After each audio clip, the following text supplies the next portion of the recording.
Good evening, brothers and sisters. This is your brother Rams here, and this is one of my first podcasts. It's a podcast I was on a subject that I had talked about earlier when I was on different platforms.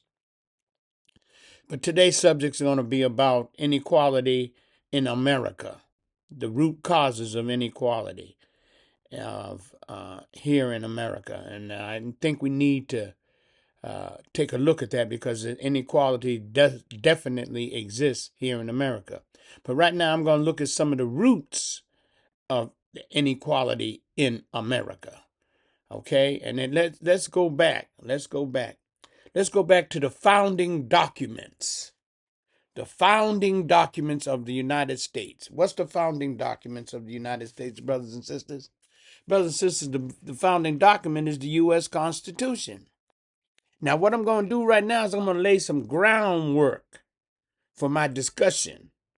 So that's very, very important that you understand that I lay this groundwork for instruction.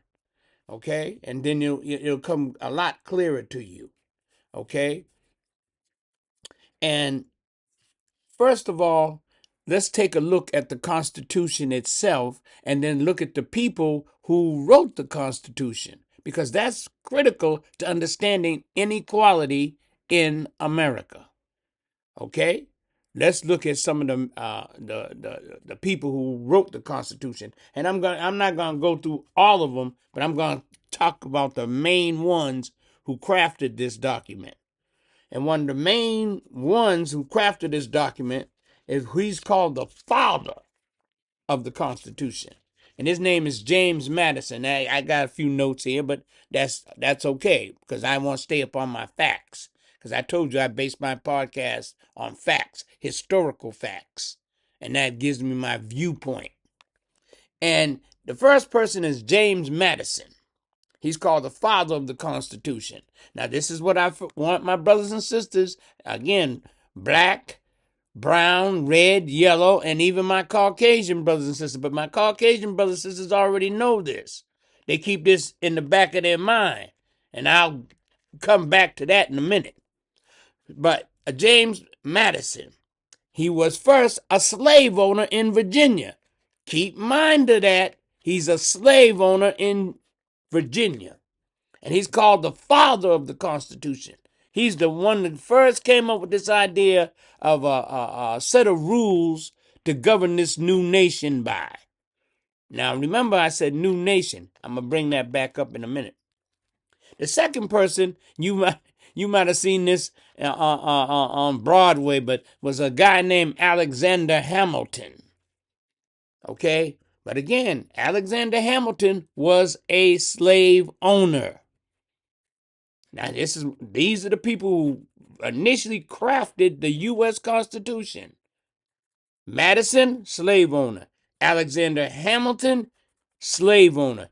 John Jay, people don't even know who that is, but John Jay, he helped craft the Constitution. And guess what he was? He also was a slave owner.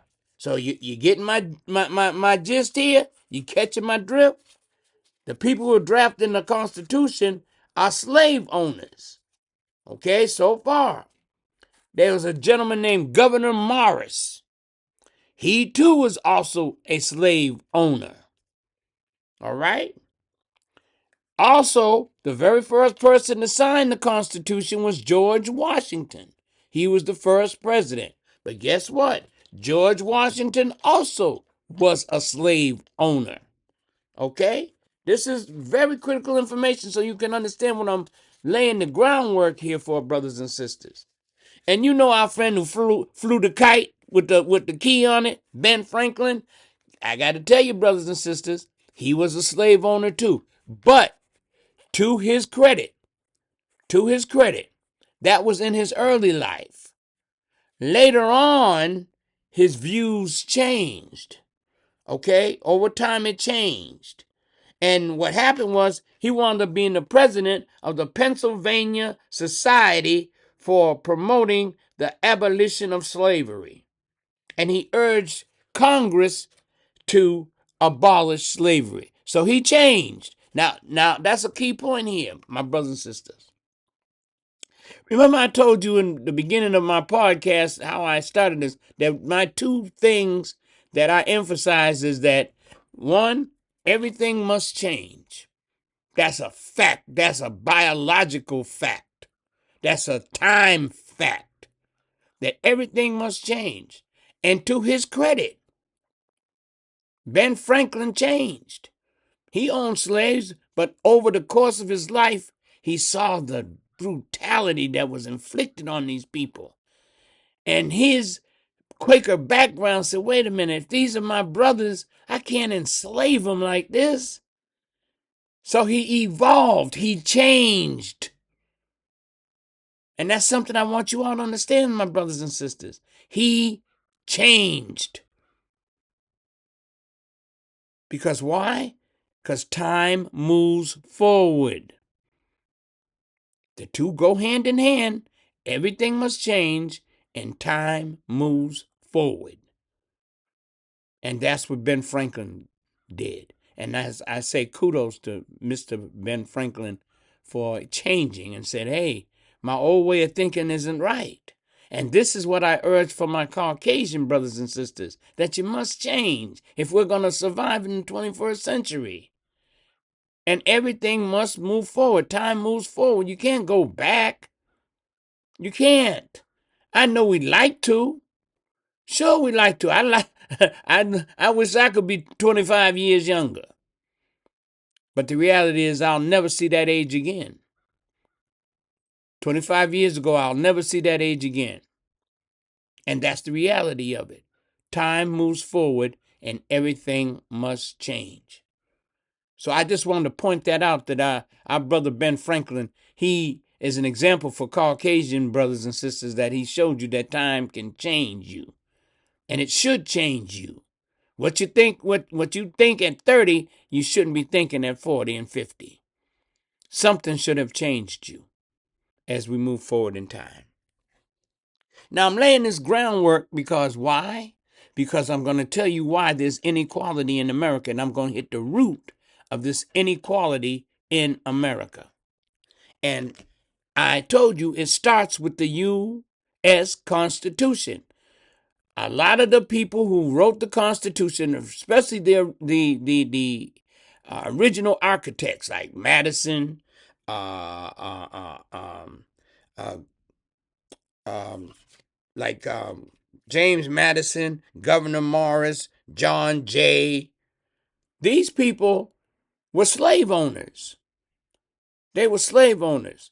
And now I'm going to bring it on home to you as to why inequality exists in America. Because the founding document for the framework for America includes this critical piece that has affected black folks here in America. And what is it, Brother Rams? What is that? Keep this under your hat. Pass it. Now, excuse me. Don't keep it under your hat. Excuse me. Go ahead and spread the word. It's in the Constitution. It's Article 1, Section 2, Clause 3. Well, brother, what is that? It's the part that labels you as 3/5 of a human. This calls for you to be 3/5 of a human.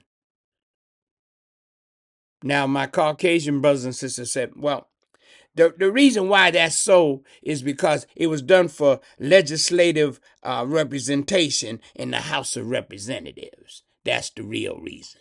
Oh, really? Interesting. I call it the dehumanization of a people. Who died? How in the hell who left you in charge to determine my humanity? Especially as an Asiatic black man, and that's who I am. As an Asiatic black man, the original people. What gives you the right to determine how much percentage I am of a human? God gave me that right. I'm 100% human. But now let's look at it. Let's look at it, brothers and sisters, the numerical value of the black man. He's 3/5 of a human. Now, those who took 3rd, 4th grade math knows 3/5 is a fraction equivalent of 60%. So you're not a whole, you're 60% human. Follow where I'm going, brothers and sisters. You're 60% human. Because of what? Article 1, Section 2, Clause 3. That's why you're 3/5 of a human. And like I said, my Caucasian brothers try to say, well, it's for legislative purposes for the House of Reps. It's for taxation. Oh, really? Nah, there was something a little bit more sinister than that, my brothers and sisters. And I say this to my black brothers, my brown, my red, and yellow, and even my Caucasian brothers of goodwill. It was to define the place of the Negro here in America. Now let's look at it mathematically. If the Negro is considered 3/5, and the Caucasian considers himself whole, and the Caucasian calls himself whole, then what does that mean? That means he's greater than you. He's greater than you. So he knows that a whole is greater than 3/5. So that establishes him as superior than you. Don't you see the math involved in it? It's not math itself, it's the mathematical crooked thinking of my Caucasian brothers. That somehow he's more than you. Because 3/5, 60% isn't equal to 100%. He viewed himself as 100% human. But like I said, who in the hell gave him a right to assign what percentage is your humanity? That's important to understand what I'm saying, brothers and sisters. That's very, very important to understand.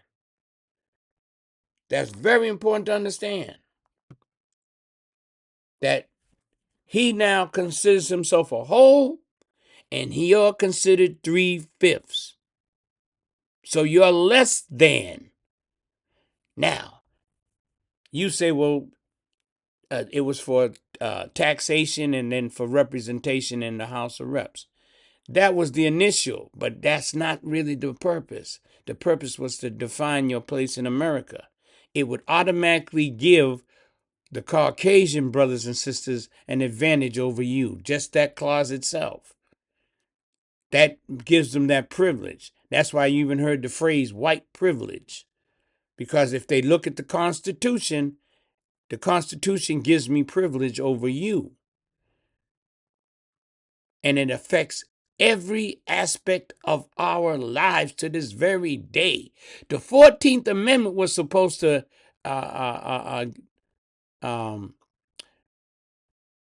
defeat that, but it didn't.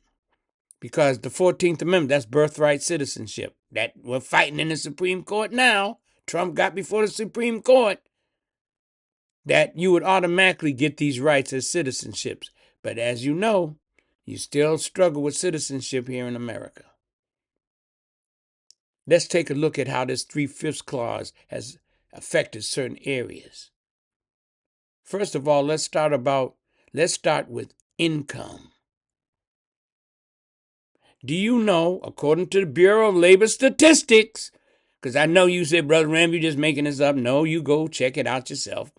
I've checked it out. According to the Bureau of Labor Statistics, black male college graduates earn approximately the same as white male high school graduates. There's a difference. Look at what I just said, brothers and sisters. I said, according to Bureau of Labor Statistics, black male college graduates earn just about the same amount as white male high school graduates. You earn less than a white male college graduate. Look at the connection. 3/5 is less than 1. In your income, you get less than the people who are determined to be 1. You see how it plays out, brothers and sisters? Let's go to healthcare. How does it affect healthcare? Black folks here in America, they don't get the same medical treatment that Caucasian people get. They don't. That's why we have higher rates, especially among our women, of having problems at birth, given birth.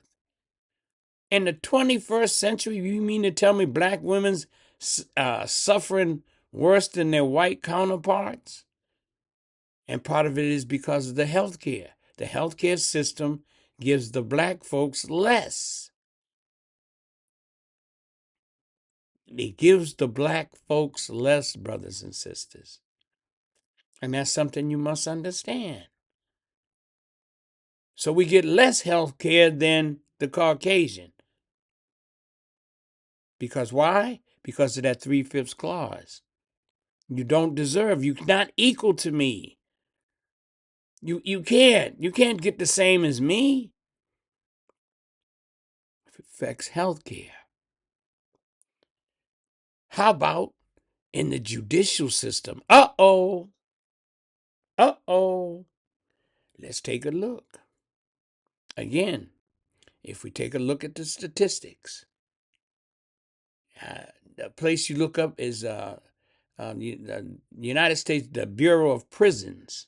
Look up the Bureau of Prisons and look at the demographics.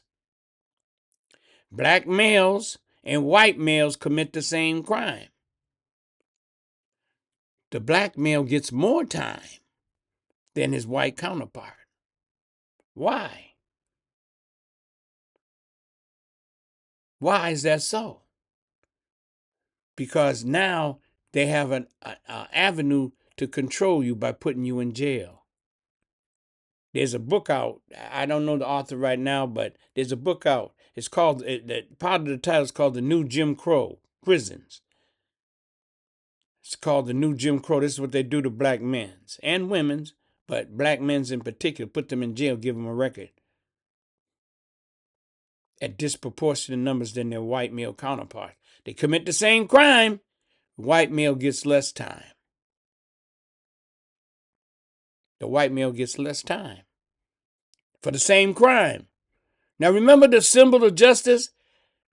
Woman with blindfolds holding the scale. And every time I see that, I just shake my head and say, that's a damn lie. Oh, yeah, she sees very, very clearly. That's why our president ain't in jail, because he's a rich white man. And I'll talk about that later in terms of the judicial system and different tiers. But my point I'm trying to make is that inequality exists because of this 3/5 clause in the Constitution. You always get less. You get less benefit and more punishment. That's what I just basically said to you.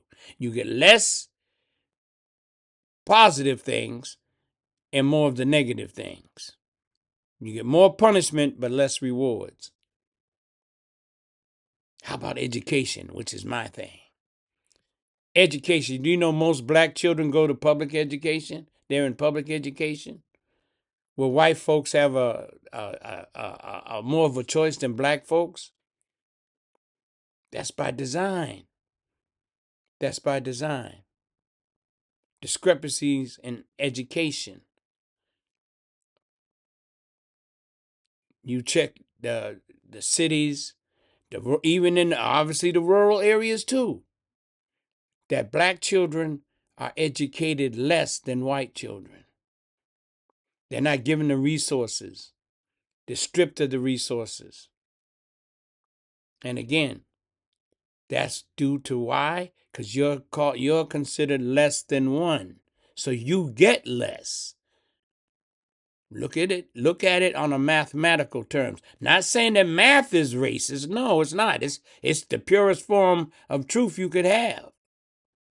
But my Caucasian brothers have turned it into you're less than me. So it's okay to give you less. You're less than me, so it's okay to give you less.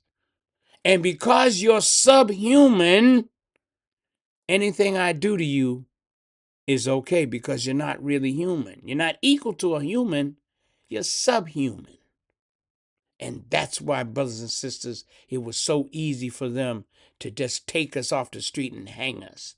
And I say this to you, and I say this to all my brothers, black, brown, red, yellow, and even my Caucasian brothers, because again, my podcast isn't about separating. It's about looking each other in the eye, telling the truth, and let's see if we can survive in the 21st century. Because nobody's going to eliminate nobody. God determines that. God determines that, brothers and sisters. But you are the only race of people that it was legal to kill you. You didn't hear what I said. You are the only race of people here in America that it was legal to kill you. Do you understand the fear that black folks lived in? That at any moment a white mob or a few white people can say, what did you do, boy? Oh, Lord, he looked at me. He winked at my woman. Grab him. Let's take him over to this tree and string him up and hang him. And hang him with no punishment. And good God, brothers and sisters, imagine if they saw you reading a book. Imagine if they saw you reading a book, brothers and sisters. The word rhymes with trigger. I don't like saying the word. But this trigger, he's uppity. He think he's like one of us. Well, you know, he think he better than us too. He got him a book. He dressed in them fancy clothes. He dressed in them fancy clothes. Let's hang him. He thinks he's smart. And can go grab you and hang you, brothers and sisters. And no fear of jail. Because you're considered 3/5. You're considered 3/5. And don't you ever underestimate that. Article 1, Section 2, Clause 3. That was to define your place in America as being less than the Caucasian people, which automatically puts them in a superior position over you and puts you in an inferior position. Now, you can take what I said or let it alone, but the facts back me up and bear me witness. It bears me witness, brothers and sisters, that you got to understand you're the only race of people was legal to kill you because of that Article 1, Section 2. You're not human.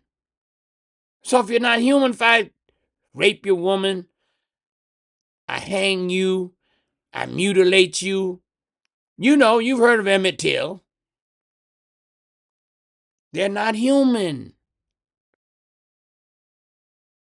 And that's important to understand. And that's how they look at us. It's not human, brothers and sisters. So the root of the inequality started with the U.S. Constitution.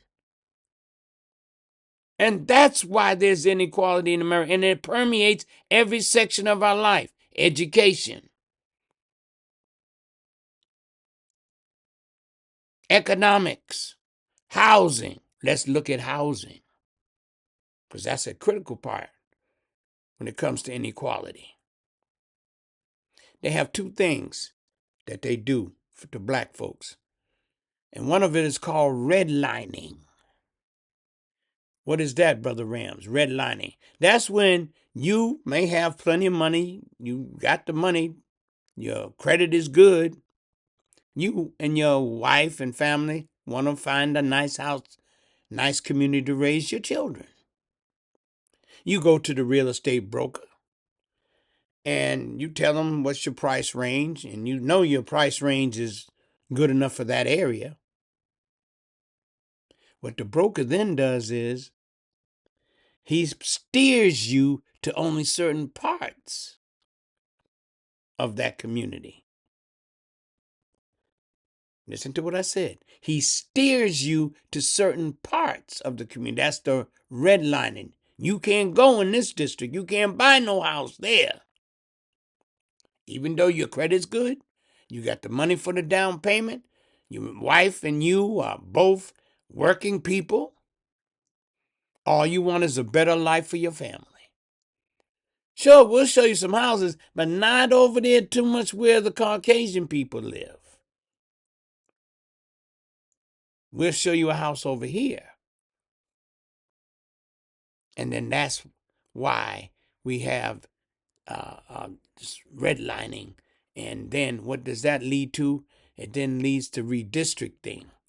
See, those two words, redlining and redistricting, are two bones of contention for our people. Because it's done to us because, again, we're considered 3/5. But the redistricting thing is they put all the black votes in one area. Because remember, you live over in one area basically anyway due to the what? The redlining. So now when we want to create an extra district, what do?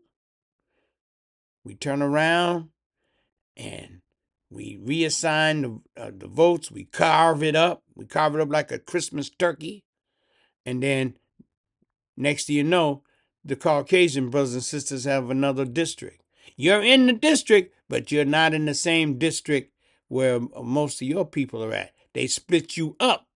They take some of you and put you in the white district where the white people are the majority.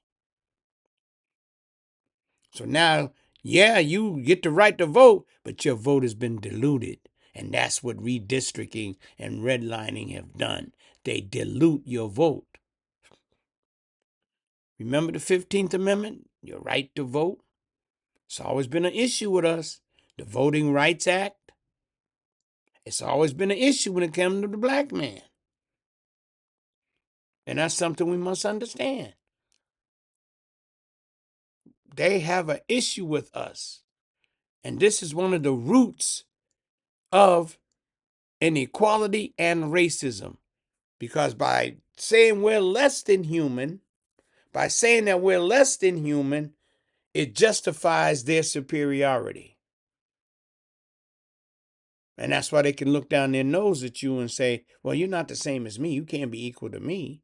The Constitution says it. You're not equal to me. Listen to what I said. You are not equal to me. And then I remember when he was alive, I never liked him, but God rest his soul. There's a Supreme Court Justice, Anton Scalia, and that's our friend Clarence Thomas's buddy. He joined up with him. Well, Scalia is no longer with us, but he was a strict constitutionalist. And when I heard that, I said, "Uh-oh, is that a code name for white supremacists? White nationalists?" Because the Constitution clearly states that the black people in the Constitution don't equal the white people. And that's mathematics. 3/5 will never equal 1. It can't. It's mathematically impossible. And what that does is it breeds a sense of superiority, and then it breeds a sense of inferiority among the Asiatic black people. And that's something I want you all to understand. That the root starts, one of the roots, and I got to make that point clear. It's one of the roots of inequality and racism. Later on, I'll talk to you about the turning of the great prophet Jesus, turning him into a Caucasian when he wasn't a Caucasian. That also played a critical role in the development of white supremacy. But for right now, we're talking about the Constitution and what that has done in terms of inequality in America. Like I said, in education, it's in science. Many of the black inventors, the people who were not in charge of them, but who was helping them do their research or overseeing their research, they took the credit while the black scientists and inventors made different inventions. The other day I had to go to the hospital, and all the doctors and all the clinicians walk around with a stethoscope around their neck.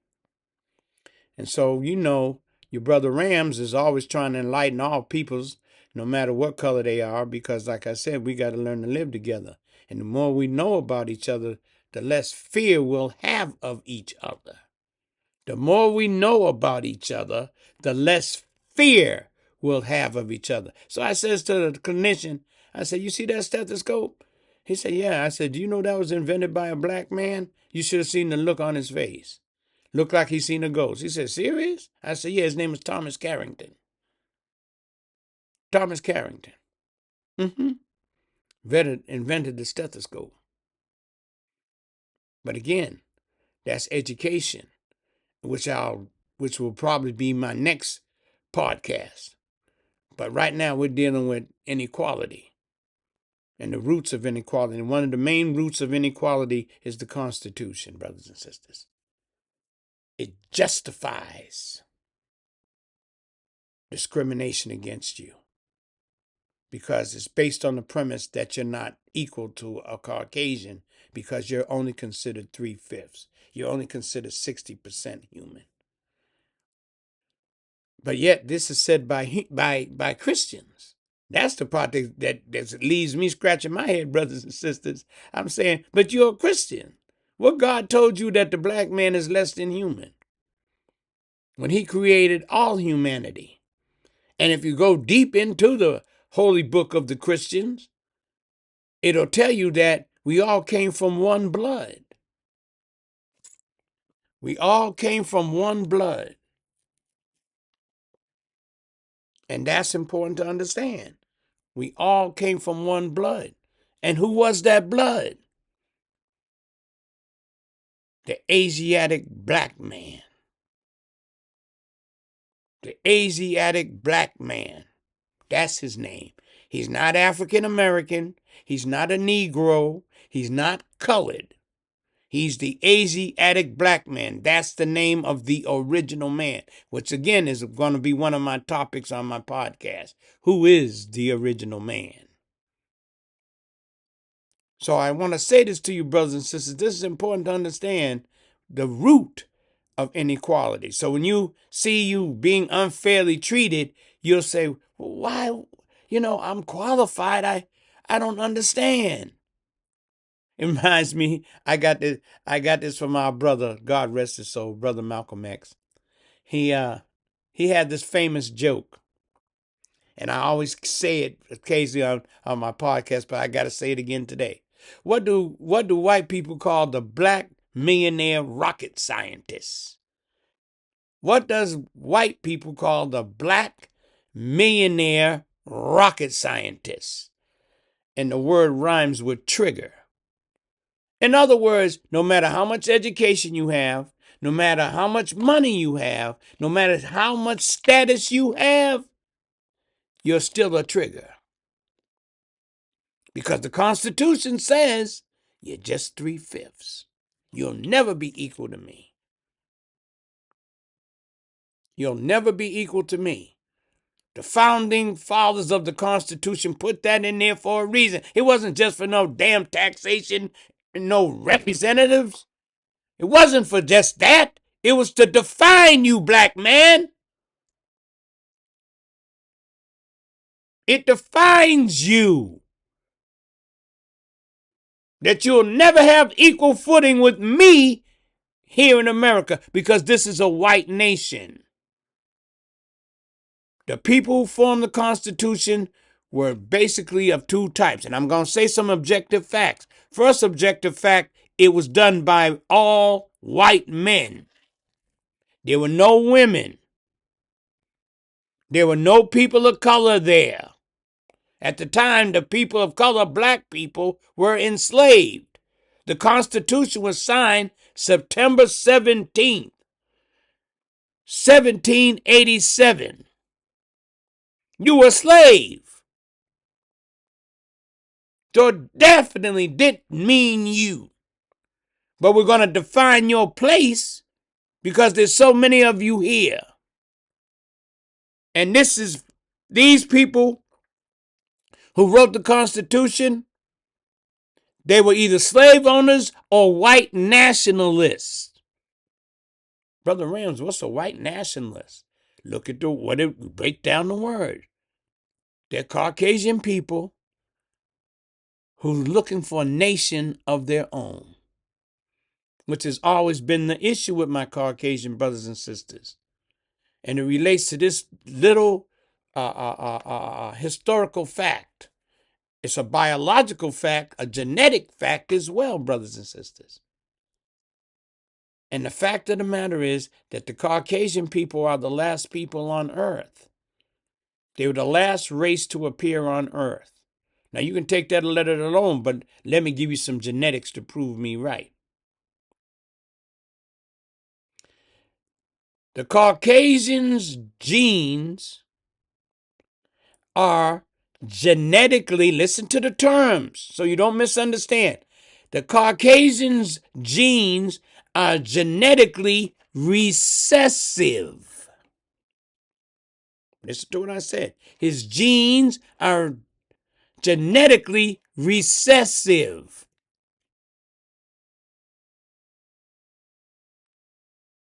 That means that the dominant gene will be seen over his recessive genes. I'm telling you, my brothers and sisters, I know a lot of times you all need some kind of white verification, and I get that, my brothers, my Caucasian brothers and sisters, and some of my black brothers and sisters. So I'm going to give you this, but I want you to understand it's a little deeper than this. There's a white geneticist. There's a white geneticist. His name is Gregor Mendel. Don't act like you don't know who he is. You studied him in 10th grade biology, damn it. His name is Gregor Mendel.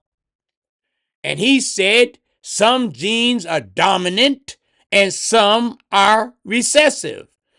Dominant is the gene that shows up. Recessive is the gene that stays hidden. And the Caucasian's genes are genetically recessive to all the people who came before him. Definitely recessive to the black man. You mix with the black man, the blonde hair, the blue eyes, gone. Genetic, gone. You mix him with the brown man, genetically gone. You mix him with the red man, genetically gone. You mix him with the yellow man, genetically gone, even though my yellow brothers, they're starting to be a light color. But yet and still, look at their eyes. The trait for their eyes is genetically dominant. So mixing with even the Asian, your genes will still be recessive. Now you can take what I said and let it alone, but it's the truth. It's a genetic fact. The Caucasian brother, his genes are genetically recessive. And if you think I'm lying, you can check out Gregor Mendel. But as black people, we were dealing with that long before there was even a thought of a Gregor Mendel. We knew about grafting. You call it genetic engineering, but we call it grafting, the original people, when you take the recessive out of the dominant. We already knew about that because we walked the earth hundreds and hundreds of thousands of years before there was even a thought of a Caucasian. So I want you all to understand this, my brother. I don't say this to disparage my Caucasian brothers, but I'm just letting them know this is the facts. This is the genetic facts. So they didn't have a nation of their own when they came on the planet.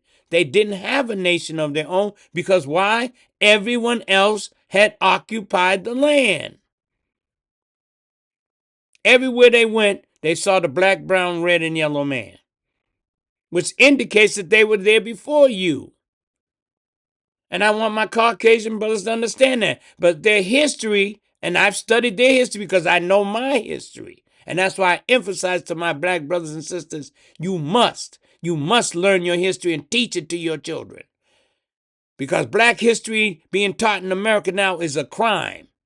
That you reading black books in school and black authors and all of that, it's a crime. They'll punish you by firing you. So my urgency is for black parents, get on your computer and start looking up black history, black inventors, black kings and queens, and read up on them and pass it on to your children because you owe them that. That gives them the proper knowledge because they can't get a proper knowledge in today's public schools. And that's what I want you to understand. That this inequality is rooted in the U.S. Constitution. And that's why so many of my Caucasian brothers take such a harsh stance against us because they still remember. And that's why our president of today, Donald Trump, he was a result of America's backlash of Barack Obama. How did the man we determined to be 3/5? Let's look at this, brothers and sisters. How did he, the descendant of a slave, wind up ascending to the highest office in the land? Not only once, but twice. He did it twice. And that's what I want you to understand, my brothers and sisters. It's very important. Very, very important. So, again, brothers and sisters, this is the root of one of the roots of inequality in America, and that's the U.S. Constitution. It affects all areas: economics, health, education, the justice system. Oh boy, again, I say that too. The justice system. Black man, white man commit the same crime. Black men get more time for the same thing. Housing, salaries. You have to have less. And that's why they scream DEI on you, because they know that they gave you less of an education than them. You didn't hear what I said. They gave you less education than they got themselves, because the education you got, and I'm sort of dipping into my next podcast. The education you got is inferior because it didn't teach you of self. And any good education teaches a person about self. And that's why I always say this, that I highly respect my Asian brothers because they never let the Caucasian brothers teach their children. They made sure that they taught them. So that's important for us all to understand, brothers and sisters. I thank you so much for listening to this podcast. Again, it's inequality, the roots of inequality. One of the roots is the U.S. Constitution. So again, brothers and sisters, have a safe day. Be safe. And remember, all this isn't going to last, for all this pain and suffering. God is on the scene. Keep praying. Keep praying, brothers and sisters. That's important. Thank you very much, and may God bless.